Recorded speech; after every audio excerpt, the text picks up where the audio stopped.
Second board is about to go up.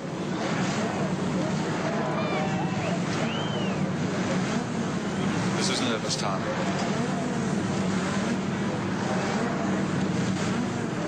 Who is going to win the race to the first corner? It's going to be a mad scramble down there, 235 yards, and then into the left-hander.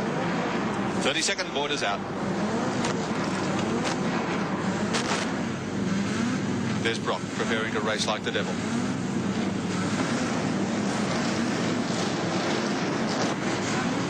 Only a few moments away from the start. 10 seconds. The 1981 James Hardy 1000. 5. We have touch-off for the 81 Hardy 1000. And it's Dick Johnson of Queensland who leads from Kevin Bartlett going into the first turn. And just look at that wall of cars. Trying to find a way around that corner. 60 starters as they go through the turn. Let's make sure it is an incident-free first corner. Johnny Harvey's made a great start, slipped through inside of Bobby Morris and is up in 4th place behind Johnson, Bartlett, Brock, then Harvey, then Morris. Standing on the gas, Dick Johnson, but Bartlett is coming to him as they speed up Mountain Straight. Up the top, up the mountain, across the top. Bartlett was enormously quick up there in yesterday's runoff, despite the wet. How quick can he be today in the drive? Just look at the passing on the straight as they go through there. Now through GTX. That takes them along and they wind their way now up the mountain with this tremendous duel going for the lead with Dick Johnson and Kevin Bartlett. Up now to the cutting. Down through the gears, almost stopping for a moment to turn left. Through the cutting. Now heading onto the steepest part of the mountain. Then, of course, the flat run right across the top of the mountain. A minute 18 seconds to the top of the mountain, the cross skyline for Dick Johnson. Dick Johnson is the race leader. In second place, pole sitter Kevin Bartlett, and Peter Brock is third. Now down through the tricky, the torturous part of the racetrack. Working away hard is Dick Johnson. He's running for broke, out in front. And you can imagine the tremendous delight of the spectators along pit straight when the first lap is completed and almost a little sideways coming out of the turn and working away at the front straight, Conrod straight. Dick Johnson and Kevin Bartlett. The comparison between their two cars will be fairly evident.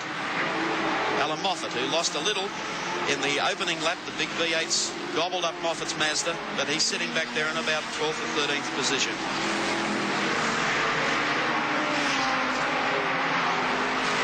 Dice continues down the straightaway as we wait for them to come on in. And it's big Kev Bartlett who has taken Johnson on the straightaway and takes the lead back. Here he comes, the completion of one lap, the opening lap in the James Hardy Classic. And it's Kevin Bartlett with Dick Johnson down the inside and Peter Brock just glued to their tails as they come down pit straight. Morris is 4th, Harvey is 5th, and the next one on the inside was Gary Rogers. 2 minutes 28, the standing lap time for the first lap. Okay, can Johnson now do it back up the mountain? Bartlett, the pole man, out in front, looking good at this stage. And Johnson says, okay, let's do some racing. Brock sits back off them, waiting for a mistake. It's going to be a mistake. I don't think it's probably going to come from these two fellas running up front. They're professionals, they're the limit of their equipment. They're all running with full fuel tanks, as you can imagine, for the start, and carrying a lot of weight up the mountain. Race has claimed its first casualty with car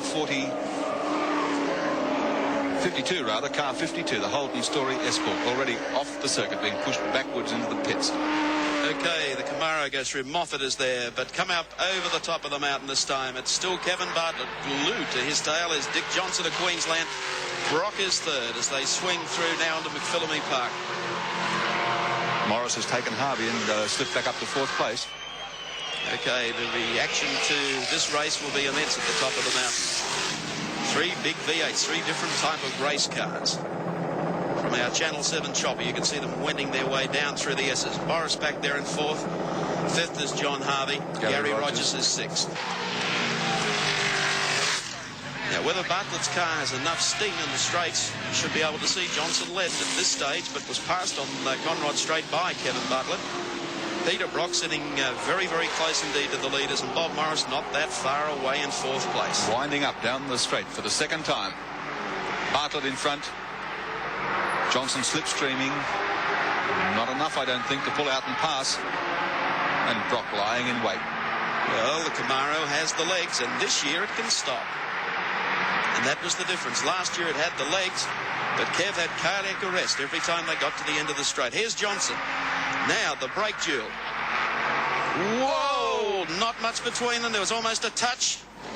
Bartlett's over the strip on the inside. Boy, Dick Johnson wants to lead this in a hurry, and Brock says, let's make it 3 wide and have a real race of it. Brock takes the inside run.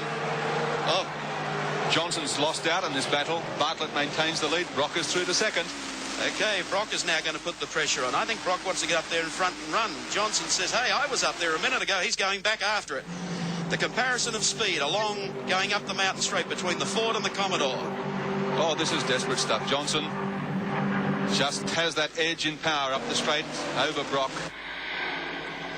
Here's Johnson again. Now it's Peter Brock who Holds takes him it on through the the corner. inside. And whether or not Johnson's going to be happy after taking a lick there for the lead and almost getting squashed by the Camaro. Hello, we've had one down in the sand dunes. Just can't pick the number up at this stage, but the driver climbing out of it after what appears to be an excursion off the racetrack. Bottom of Conrod, he's off, I think. So after 2 laps, we already have one in the bunker.